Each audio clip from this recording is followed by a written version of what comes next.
Je crois que nous avons affaire à des professionnels. Bonjour et bienvenue dans ce cours de terminale spécialité physique-chimie consacré à la cinétique chimique. Pour introduire cette vidéo, nous allons voir deux exemples de réactions chimiques. La première concerne une réaction d'oxydoréduction entre un métal, le cuivre, et des ions Ag+. En fait, comme vous le voyez, il apparaît donc des filaments au niveau du fil de cuivre qui sont des filaments d'argent. Et la solution devient bleue due à l'apparition des ions Cu2+.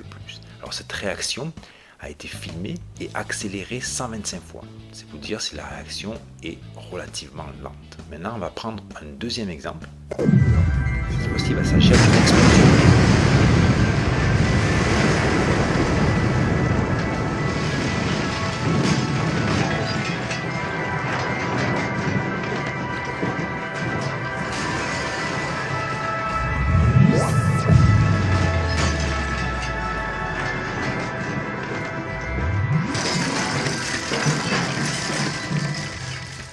Il s'agit de l'explosion de l'acétylène qui réagit avec le dioxygène.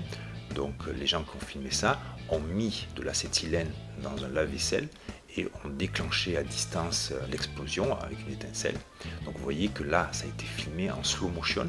C'est pour vous dire si la réaction est rapide. Donc nous avons deux réactions qui sont diamétralement opposées, une qui est très lente et une qui est très rapide.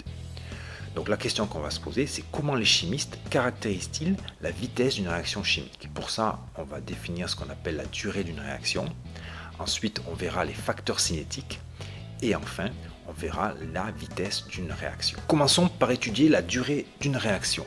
Alors pour cela, on va prendre l'exemple d'une réaction d'oxydoréduction entre les ions peroxodisulfate, S2O8-, qui vont réagir avec les ions iodure, I-, pour donner les ions sulfate, SO4-, et du diode.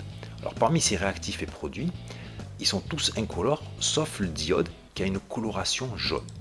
Alors ici vous voyez ce qui va se passer. En fait, initialement donc la solution est incolore et au fur et à mesure que les I2 vont se former, il va y avoir une coloration jaune qui va devenir de plus en plus intense liée à la présence de I2. Comment mesurer justement cette quantité de I2 formée? Comme on l'a vu précédemment, il existe un appareil qui est le spectrophotomètre qui va pouvoir mesurer cette absorbance et l'enregistrer au cours du temps.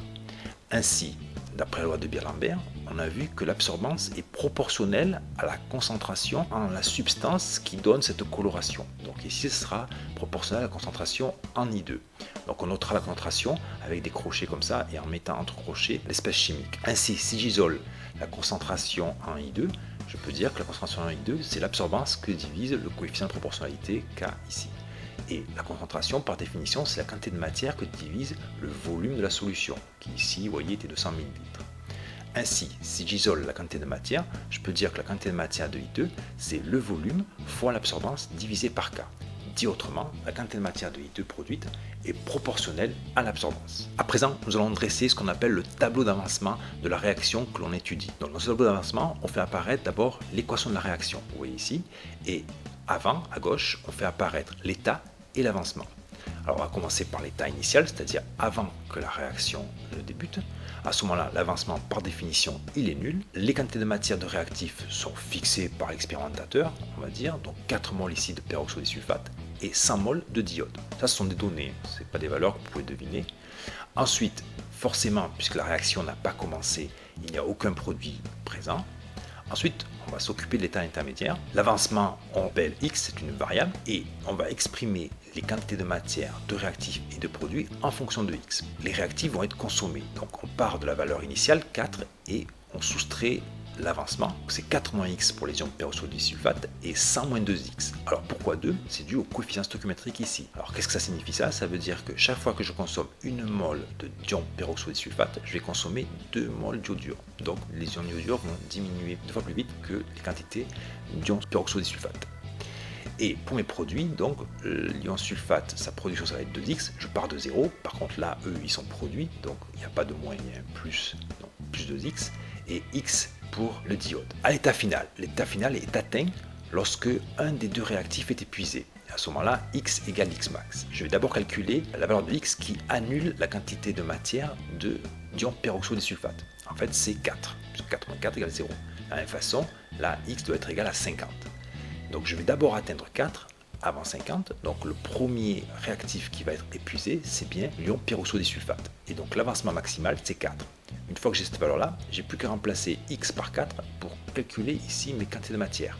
Donc je vais avoir 0 pour l'ion pyroxodésulfate, 92 pour l'ion iodure, 8 pour les ions de sulfate et 4 pour le diode. Alors maintenant, on va pouvoir représenter l'évolution au cours du temps de deux quantités de matière. Donc j'ai pas pris I- puisque lui quasiment il est constant.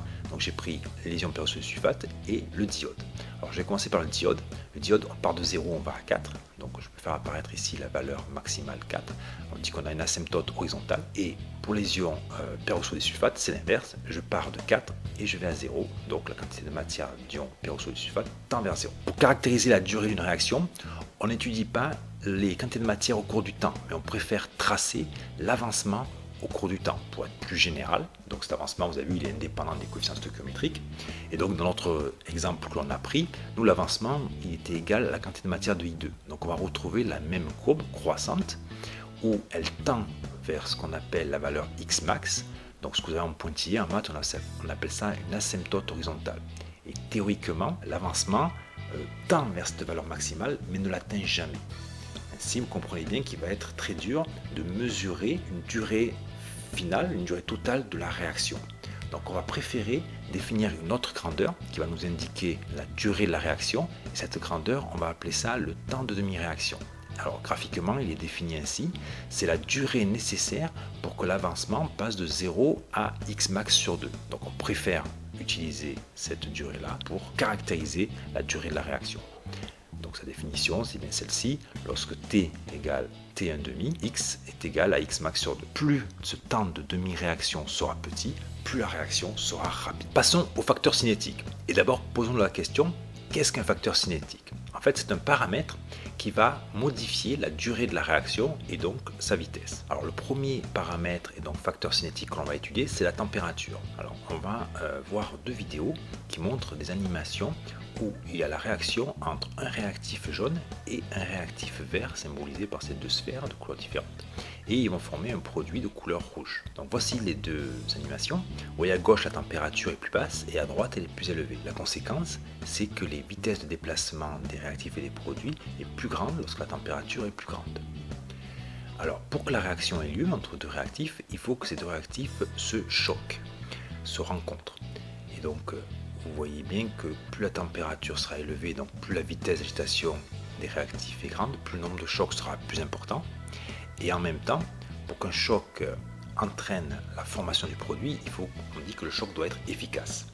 Et en fait, cette efficacité grandit lorsque la vitesse à laquelle les deux réactifs se rencontrent est élevée. Donc, en résumé, on peut dire que plus la température est élevée, plus les molécules sont agitées, et donc plus le nombre de chocs entre les réactifs est important, et plus ils sont efficaces. Conclusion, plus la température est élevée, plus la vitesse de la réaction est grande. Un deuxième facteur cinétique, c'est la concentration en réactif. On va reprendre le même principe que pour la température, avec la réaction entre les sphères jaunes et les sphères vertes, qui donnent des sphères rouges. Voici deux situations, une où les sphères vertes sont relativement peu concentrées, et là les sphères vertes sont beaucoup plus concentrées. La concentration en sphère jaune est identique dans les deux situations. Alors regardez ce qui se passe, l'apparition des sphères rouges, des produits rouges est beaucoup plus importante si la quantité ou la concentration en sphère verte est plus grande.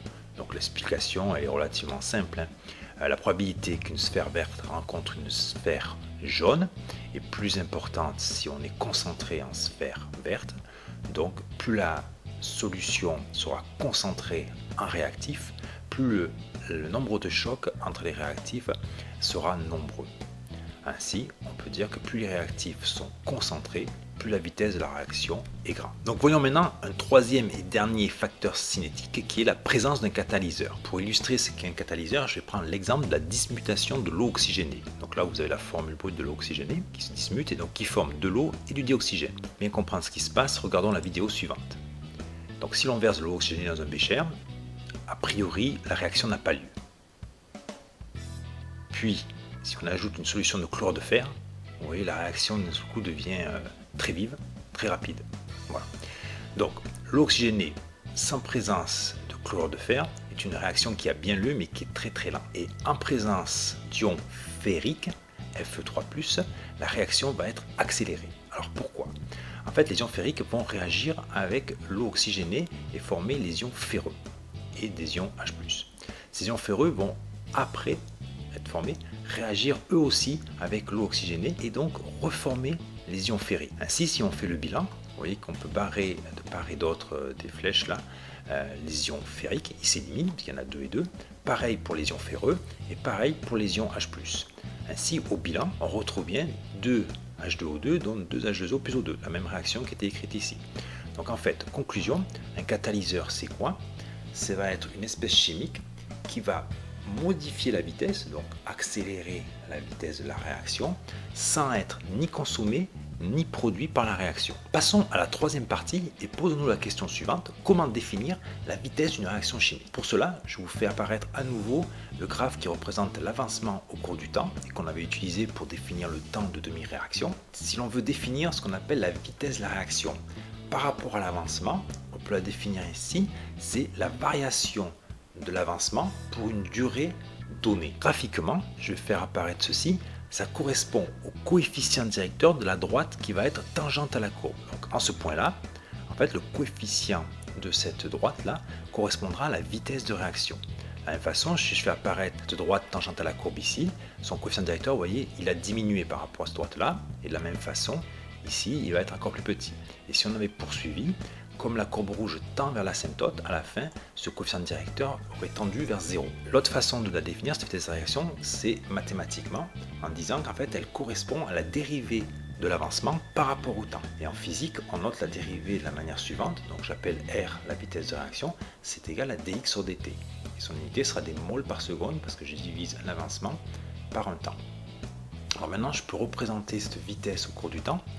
Vous voyez que c'est au début qu'elle sera maximale, puisque le coefficient directeur là est très grand. Et ensuite, petit à petit, elle va diminuer et elle tend vers 0 lorsque la courbe rouge est de plus en plus proche de l'asymptote. En chimie, on va préférer utiliser la vitesse volumique de réaction pour caractériser la vitesse d'une réaction plutôt que la vitesse qu'on vient de voir juste avant. Alors comment on définit cette vitesse volumique? En fait, c'est la vitesse de réaction qu'on a vu juste avant, divisée par le volume du milieu réactionnel. Et donc cette fois-ci, au lieu que ça soit uniquement des moles par seconde, ça va être des moles par litre et par seconde. Quel est l'intérêt d'utiliser plutôt cette vitesse volumique par rapport à la vitesse de réaction? Parce que souvent les réactions qu'on étudie en chimie ont lieu en solution, donc on a plus facilement accès à la mesure d'une concentration qu'à la mesure d'une quantité de matière. C'est pour ça qu'on va préférer cette définition de la vitesse d'une réaction. Alors là, je vous réécris cette vitesse volumique de réaction en faisant apparaître la dérivée de l'avancement, d'accord? Puisque R, vous vous rappelez, c'était égal à dx sur dt. Et je vais maintenant appliquer cette définition à une réaction notée généralement comme elle apparaît ici, c'est-à-dire là, il y a un seul réactif, vous voyez, c'est pour que ce soit plus simple pour la suite. Il faut vous faire penser à la réaction de dismutation de l'eau oxygénée qu'on a vu juste avant. Donc alpha, c'est son coefficient stoichiométrique au sol réactif, et bêta, ça va être le coefficient stoichiométrique du produit B, et gamma, le coefficient stoichiométrique du produit C. Alors, quelle est la relation entre les quantités de matière du réactif A et l'avancement? Alors ça va nous ramener au tableau d'avancement qu'on avait fait aussi avant. En fait, c'est la quantité initiale du réactif A moins alpha x. Une fois que j'ai écrit ça, je vais isoler mon avancement, et donc ça me fait quantité initiale de A divisé par le coefficient stoichiométrique alpha, moins la quantité initiale de A divisé par alpha. Et là, je vais dériver cette expression-là. Donc x devient dx sur dt. Ceci étant une constante, sa dérivée est nulle. Et ceci transformé en ça, donc le coefficient constant moins 1 sur alpha égale cela, et c'est la dérivée de Na par rapport au temps. Donc maintenant que j'ai exprimé la dérivée de l'avancement par rapport au temps, je vais pouvoir exprimer la vitesse ici, que j'ai reporté là, et donc j'ai juste à remplacer dx sur dt par ça. Donc ça me fait moins 1 divisé par alpha b, dériver la quantité de matière de A par rapport au temps. Et là, je vais mettre le volume qui est ici dans la dérivée ici. Donc en fait, ça c'est remplacé par la dérivée de la quantité de matière divisée par V. Et ça en fait, c'est la concentration en A. Donc je peux dire que c'est moins 1 sur alpha, la dérivée de la concentration en A par rapport au temps. La vitesse est définie ainsi, c'est moins 1 sur le coefficient stoichiométrique de la dérivée de la concentration par rapport au temps. Et si je le généralise par exemple au produit ici, en fait le moins disparaît, puisqu'en fait là, quand on exprime la quantité de matière de B, ça va juste être plus bêta x. Donc lui, vous voyez qu'il n'a aucune influence, parce que quand on dérive cette dérivée est nulle. Donc voilà, on a juste à remplacer alpha par bêta pour B. Le moins disparaît parce que c'est un produit. Et vous voyez le même principe pour C. On remplace alpha par gamma et le moins disparaît. On va voir qu'il existe une autre expression de la vitesse volumique de réaction en fonction cette fois-ci des facteurs cinétiques que l'on avait vu dans la deuxième partie. Alors voilà cette expression de la vitesse avec, donc là vous avez reconnu la vitesse, K c'est une première constante, dite constante de vitesse qui va dépendre de la température. C'est-à-dire que si la température augmente, on avait vu que la cinétique, donc la vitesse de la réaction augmentait, donc K sera une fonction croissante de la température. Ensuite, ici nous avons la concentration du réactif A. Donc là pareil, on avait vu que c'était un facteur cinétique, plus les réactifs étaient concentrés, plus la vitesse était élevée. Et le petit a que vous voyez ici, donc, ce n'est pas le coefficient stoichiométrique de l'équation de la réaction, c'est ce qu'on appelle l'ordre du réactif A. Alors, là, je vous réécris l'expression de la vitesse avec le terme qu'on avait vu dans le slide précédent, et ici, l'expression qu'on vient d'établir. Ainsi, ceci s'appelle une équation différentielle dont la concentration en A est l'inconnu, et T, le temps, la variable. Là, on va faire une hypothèse. On va considérer que l'ordre du réactif A vaut 1. Ainsi, je peux réécrire mon équation différentielle sous cette forme-là. Et alors, vous verrez ça plus tard en maths. Si on résout cette équation différentielle, on peut montrer que la solution, alors soit on l'exprime de cette façon-là, c'est-à-dire que le log népérien de la concentration A, c'est égal au log népérien de la concentration initiale à A, moins alpha fois K fois T.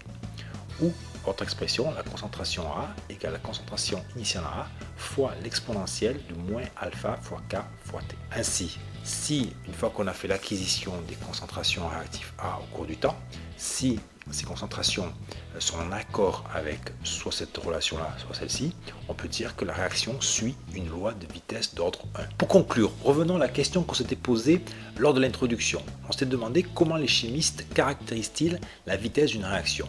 Donc on a vu qu'il y a deux outils. Le premier, c'est estimer la durée de la réaction en mesurant ce qu'on appelle le temps de demi-réaction. Donc je vous fais réapparaître le graphique, vous rappelez le principe. Le temps de demi-réaction, c'est la durée nécessaire pour que la moitié de l'avancement maximal soit atteint. Deuxième possibilité, c'est d'exprimer la vitesse volumique de réaction, qui n'est pas constante, qui dépend du temps. Et on a vu que pour une réaction, elle s'exprime ainsi, c'est moins 1 sur alpha, alpha étant le coefficient stoichiométrique du réactif A, D de A, crochet étant la concentration A, dt, et c'est en mol par litre et par seconde. Voilà, je vous remercie pour votre écoute et à bientôt. C'est de toute beauté.